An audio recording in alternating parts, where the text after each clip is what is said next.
And now, on BBC Two, a tribute to the actor Roy Kinnear, who died last month. It's introduced by Eleanor Bron.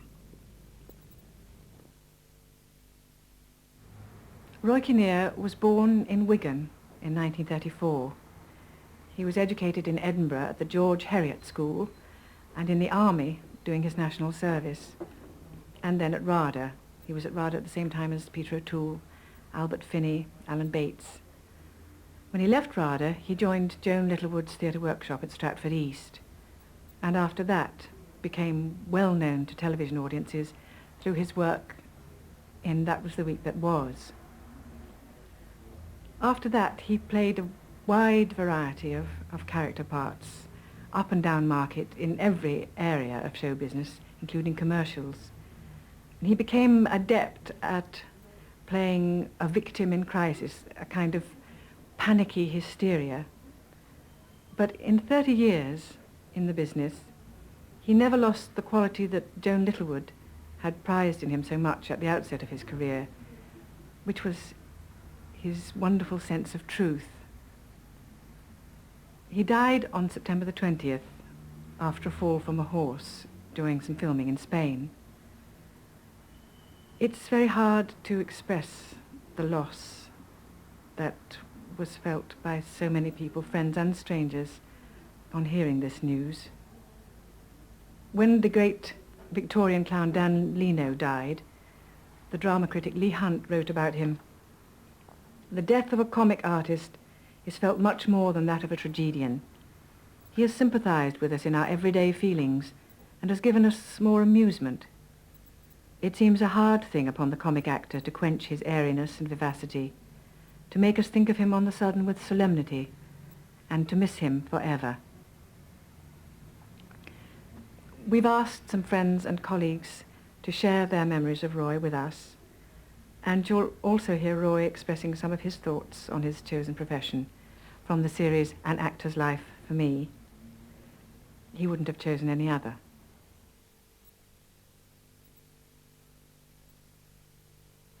I started, really, you see, when I was young, I was, believe it or not, quite fat, and I started not going out a lot because there wasn't anywhere to go, because most of my chums obviously played football or rugby and things like that, and they were sort of athletically minded, which I didn't tend to be, and the asthma didn't help either. But when I was about 12, my mother said, "Now look, I know you don't want to go out very much, but I'm going to put you down for a course, a Saturday morning class with an old friend of mine, Anna Donald, who used to do elocution in Edinburgh."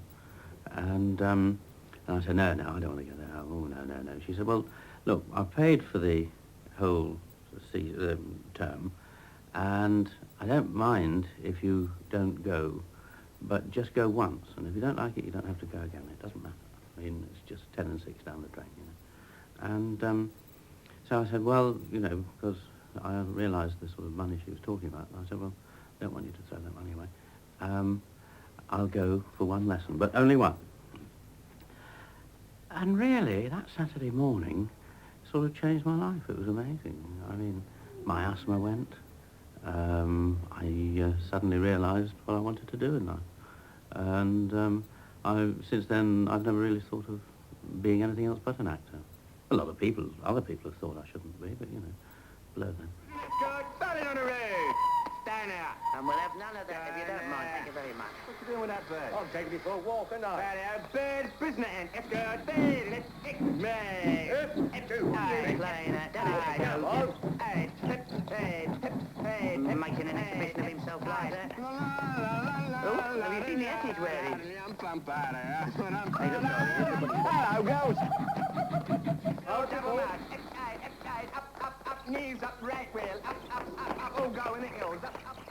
There was, it's no longer there, in the East End, a very narrow thoroughfare called Angel Lane. And at the end, there had been an old variety theatre called the Theatre Royal.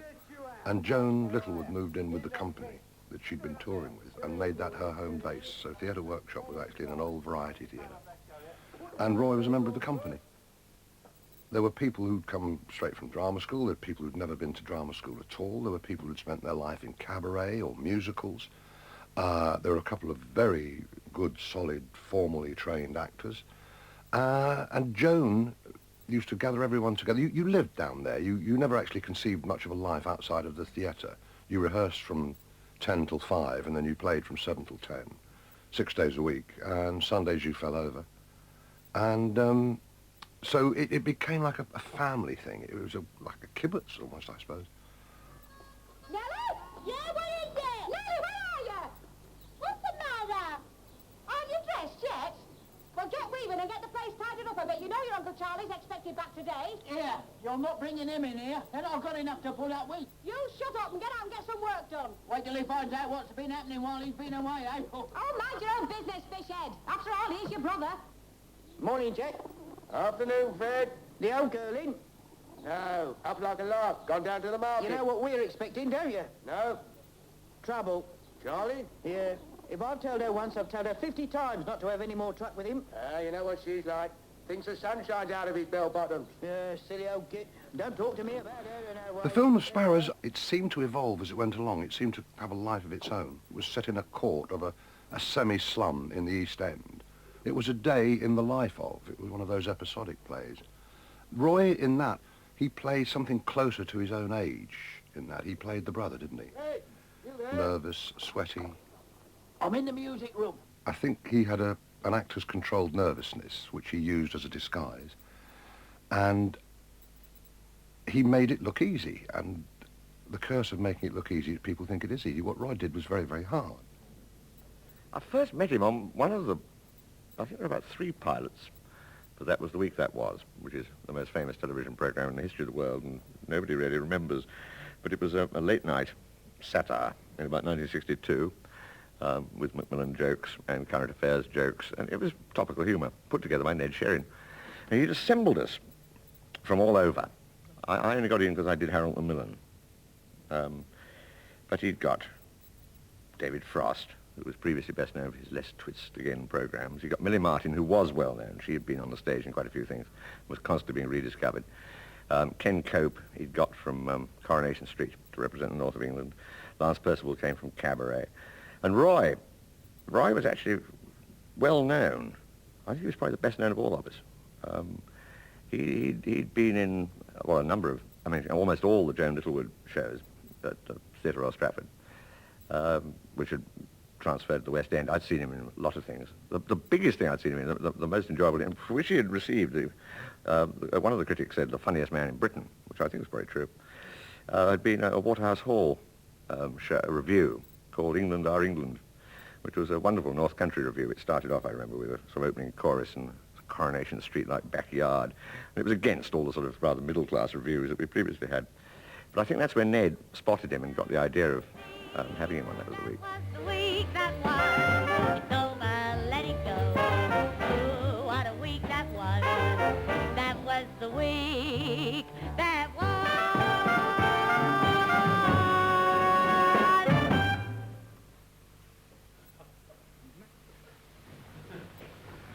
See where all the Nobel Prizes have gone then? Oh, yeah? Nabbed, every last one of them. 4 British scientists got them. Oh. Max Perut's got one. Oh, did he? Max Perut, eh? For Emma Goblin. Oh. John Kendrew's got one. Oh, yeah? Protein Meyer Goblin. Composition of the atoms. Oh, that's fascinating. Francis Crick, Maurice Wilkins, both got them. Uh-huh. Study of chromosomes, transmitting messages to living tissues. Oh, you don't say. All gone. All the flipping Nobel Prizes. And I didn't get one. Not one, not even a mention. Yeah, well, it's just like last year, isn't it? That's right. Well, it's not surprising, is it? Not surprising. Well, you're not a scientist, are you? No. You don't know how much this means to me. Look at the year I've had. What a record I've got. I didn't win a gold medal at Perth. Or a silver. Or a bronze. Yeah, well, you weren't there, were you? No. I was counting on that Nobel Prize. I felt sure they were going to pick me this year. I had a feeling in my bones. Why didn't they pick me? What made them change their mind? Maybe they forgot. They forgot last year. They can't keep on forgetting. There's something suspicious going on. They're trying to avoid me. Yes, that must be it. I wouldn't have minded if nobody in England had got one, but 4 English scientists, 4! And I came so close. Here, you're going to be late for work. Work. All those people all knowing I didn't get the prize. Well, that's life, isn't it? The jeers, the jibes. Oh, now don't take it so hard. And it's a whole year before I get another chance. Now don't forget your lunch, love. No. Oh, come on, cheer up. There's always the Academy Awards.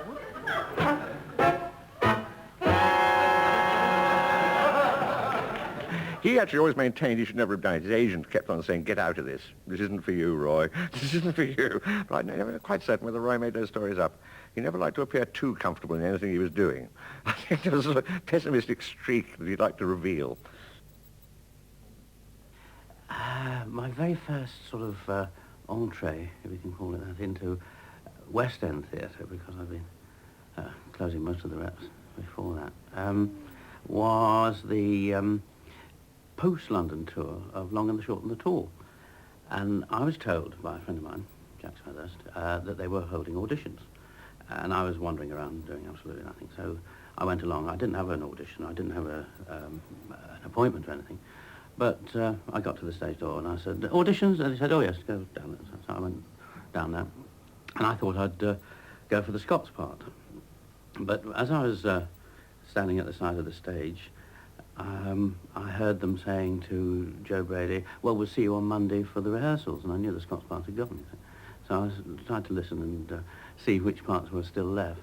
And there was only the North Country part, the Smudger Smith part. So I quickly changed my accent to North Country. And the director came, and luckily he'd lost his notes of who he was going to audition that morning. So he kept saying, now, when did I ask you to come? And they said, well, 12:20, I see 12:20. And when did I ask you? And I see 12. And your name is?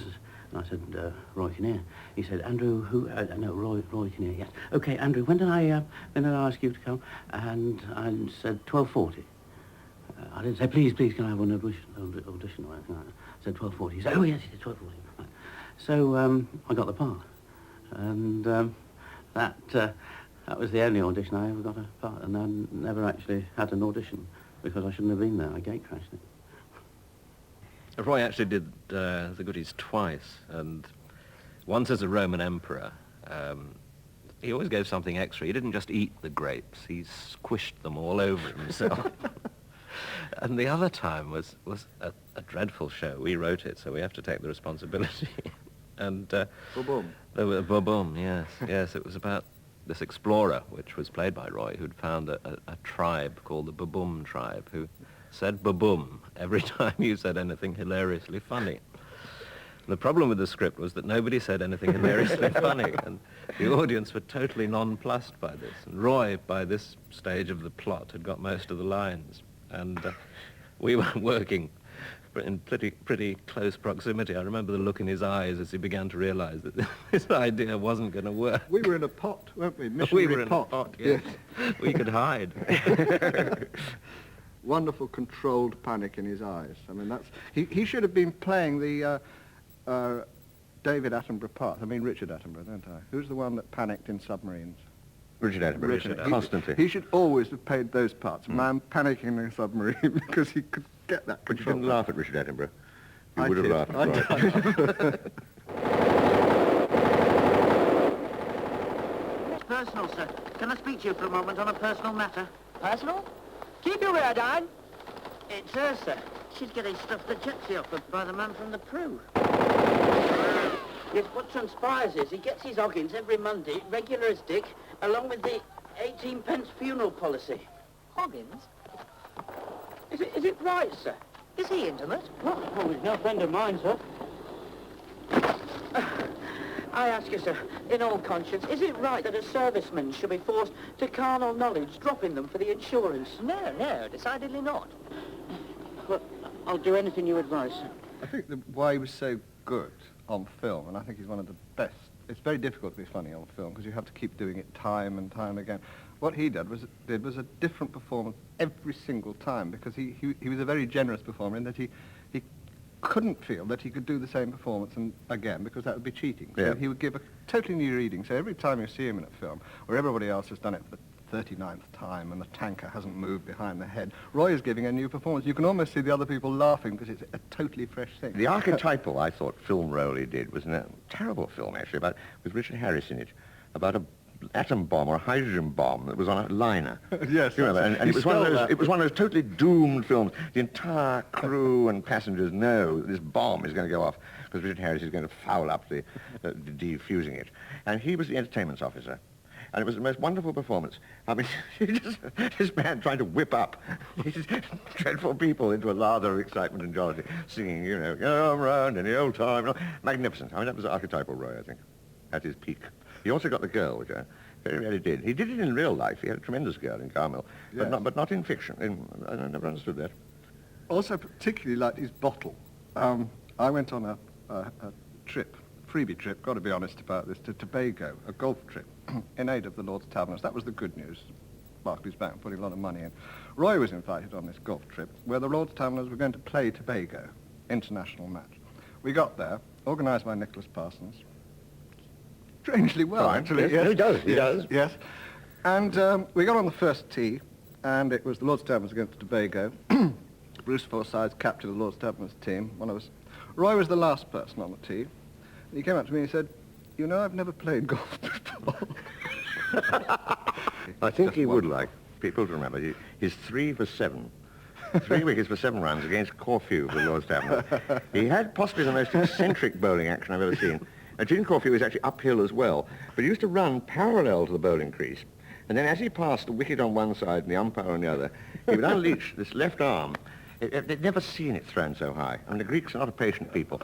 And while waiting for it, they would actually commit themselves to a shot and be out. And I think they're called bombarders. I think Actor Roy would like to be remembered 3 for 7 against Corfu. He used to write on his autograph, Roy Kinnear, 3 for 7. Perhaps you'll open the batting from the mountain. He gave me the soundest bit of advice I ever received, because he apparently was working for some extremely avant-garde film director. He worked for some very, very odd people in his time. But this very, very avant-garde film director kept dragging him aside and giving him these deep notes, this heavy motivation, and all this. And I asked him how he reacted to this. And he said, "Oh, I just smile and nod." Very good advice. I now find everybody's covering you with words. Just smile and nod. Then go and do exactly what you wanted to do in the first place. The Hotel Splendide was in the shadow of the railway station, the sort of place you might choose if you didn't want to be found. Outside there was a drunk in the gutter who stank of wine, and an Alsatian who whined and stank. The inside wasn't much better.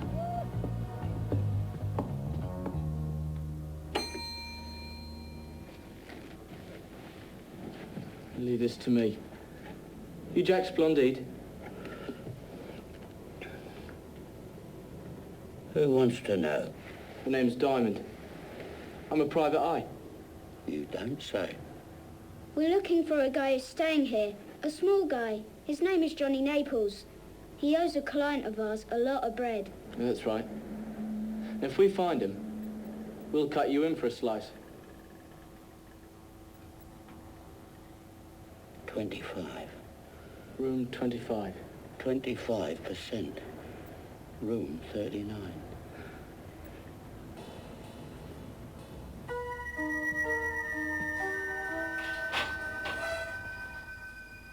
But you would never get him sitting down talking or analysing what he did. If you had something to do with him in a play, you would say, "I'll do this and you do that and we'll try that." And he would be serious enough and accept and absorb what you were saying. And then he'd say yes, and if we're lucky, we'll get away with it. And I think this superficial attitude is what made a lot of people think, you know, he was an inspired amateur, and he wasn't. He was a total professional. He was always listening to the rehearsal. Sometimes people who are not in a scene turn off and are not involved. But Roy would always turn out to have been listening. And when appealed to, as he very often was, because there was a great sense that Roy knew about comedy, and he would turn out to have been listening, and you'd ask his opinion and he would give his advice, and it was always right. If you tried it that way, it worked. He was meticulous about his own performance, and yet very generous about other people's, which doesn't always go hand in hand. I think sometimes people who are very perfectionists themselves are very irked when other people don't always fall into line, and I didn't always fall into line, but he was very sweet about that too. I remember once, after having done a matinee, I suddenly came to a line and I wasn't sure whether I'd already said it. I had already said it, but only the once that day. And so, for good measure, I said it again.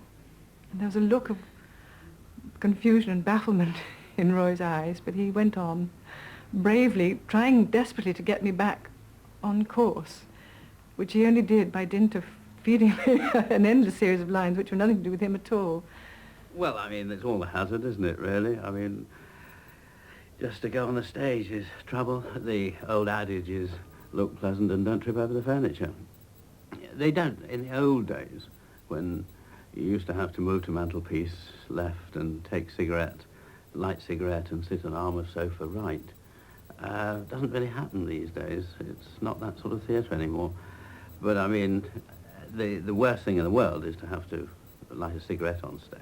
Because, I mean, you know, you like that, and the matches go this way. And then you very, very, very suavely draw the first roll, and it sticks to your lip, you know. I think, again, the problem with mechanicals on the stage is that it's not you that goes wrong, they go wrong. You suddenly rush on, and if there's a revolve or something, and you're running around to keep up with yourself, and just the set moves and you stay still, you know. That's always a hazard. I did one show that had a double revolve. There was an outer revolve and an inner, obviously, inner revolve. But they used to go round different ways, so that if you got caught, it was like a bacon slicer. I mean, woof! There were slices of actors all over the place. He derived a great deal of pleasure out of the minor disasters and cock-ups of life. I think if you put Roy in a piece which ran smoothly and calmly and serenely with every one word perfect for about 6 months, it would have driven him balmy. He did love his little moments, and if you thought one was coming up, you could look up in the wings, and there was that little cherub's face peering round, waiting for it to happen, and that sort of slightly asthmatic laugh when it did. He had a great sense of fun. I mean, never ever would he do anything to destroy the piece, but he did have a great sense of fun, and we did laugh a lot. So long as the audience knows what you're laughing at, you're all right. I think it's when you try and hide it from the audience. The trouble is, when you try and hide it from the audience, that's when the corpse really hurts, because they don't know what you're laughing at, and you probably don't by that time know what you're laughing at. I mean, I remember, when I was at the Citizens a few years ago now, we were playing Dial M for Murder, and I was playing the detective. I had a little suit. I had what we used to call my detective suit. I used to go around playing detectives all the time. And it was the end of the play, and Robert Gillespie had just made the big discovery of the key under the mat, and I had to go and arrest the murderer. And just as he said, so, Robert said, so, the key was under the mat all the time. And just as he said that, he just did the slightest little trip. And I was away, see, the whole one. Then I had to go and say, I arrest you for the murder. Which didn't go down well with the good people of Glasgow. I came south after that quite quickly. You know, even in this day and age, not everyone knows just where Peterborough is. There you go, 78 miles straight up the A1. But if driving drives you balmy, go by rail. Then you can not only live and work in beautiful Peterborough, you can pop down to Londinium any time you like with a wife and kids, or on business. It'll only take around 50 minutes. Romulus and Remus, we're almost at Regis Crux. That's King's Cross to you, sunshine. Fetch the bag down, Caligula. That one. He was very popular with the public because he was a very, very approachable man. He was what he seemed to be. He was very jolly and very approachable. And I think he's one of these people, It's a curious analogy to make, maybe, but when Marilyn Monroe died, everyone felt personally touched by it, and I'm sure that the same applied to Roy, because he was so well liked, both in the business and out. Actors are marvellous at interviews. I do believe that, you know, nowadays when there are redundancies and people are being made redundant and have to find new work and that sort of thing, and it comes as a great shock. I mean, my mother really wanted me to go in the bank. And it was only a couple of years ago she said maybe because I could have been a branch manager by now, you know. And it was only a couple of years maybe that she said maybe I did the right thing. But now, I mean, people with very secure jobs are having to go for interviews to find other jobs and that sort of thing, whereas we spend our lives going. The mere fact that we've got a job is tantamount to the fact that it's going to finish. So that it doesn't matter how long the job is. I mean, the end result's the same. You're out of work, and off you go and try and get another job. But I have the theory that actors, if they went for the chairman of the rail board, they'd get it because they're used to interviews. You know, they're used to presenting themselves because that's all they've got. I mean, they haven't got a carpet sweeper beside them saying, "Have you seen what I've got here?" You know, it's all you have is yourself. You are your instrument. You'll excuse the expression. We once rehearsed a play together for 16 weeks at the National Theatre, together with the odd matinee and evening performance thrown in, so it was a very arduous process. Cherry Orchard by Chekhov. And we had to do all kinds of very complicated exercises. One of them was we all had to play everybody else's part, not necessarily speaking, but we had to become everybody else's character. So there was the day when everybody in the company but me, I sat out, and everybody else in the company acted my part. And I looked around the room at everybody doing this, and it was to help me to get some sort of ideas that I might not have either come up with, you see. Women and men all doing this. And there, suddenly in the corner, I noticed was Roy, playing my part, and he had a pair of scissors and a lot of paper and was cutting something out. And his specs, half-moon specs he used to wear on the end of his nose. And I thought, there's something very good about that, I must remember that. Very absorbed. It was like somebody, I don't know, cutting labels for a butterfly collection or something, just the kind of thing my character would do. So anyway, I looked at everybody else. Nothing was said. So the next day I came in and we were doing a quite different thing, and the rehearsal hadn't quite started, and I looked in the corner and there was Roy with his glasses on the end of his nose, cutting at me. So I went up to him and said, "What are you doing?" And he said, "Oh, I'm, you know, it's very difficult this way we're doing this script. I'm just cutting all my lines out and sticking them into this book and getting rid of everybody else's." That's what he'd been doing the day before. Now, the thing is, he might very well have been, I didn't ask him, he might very well have been acting my part whilst he was doing this. The point is that I thought he was, and I got something from it. And, you know, I don't suppose in the kind of light entertainment that he did a great deal of, he ever really seriously thought about a part for 16 weeks on end. But he never was any disruption to that. He never sent up the process. He never made fun or light of it. And he was always, you know, there. I don't quite know what the bottom of that story is. It's like Bottom's dream. It hath no bottom.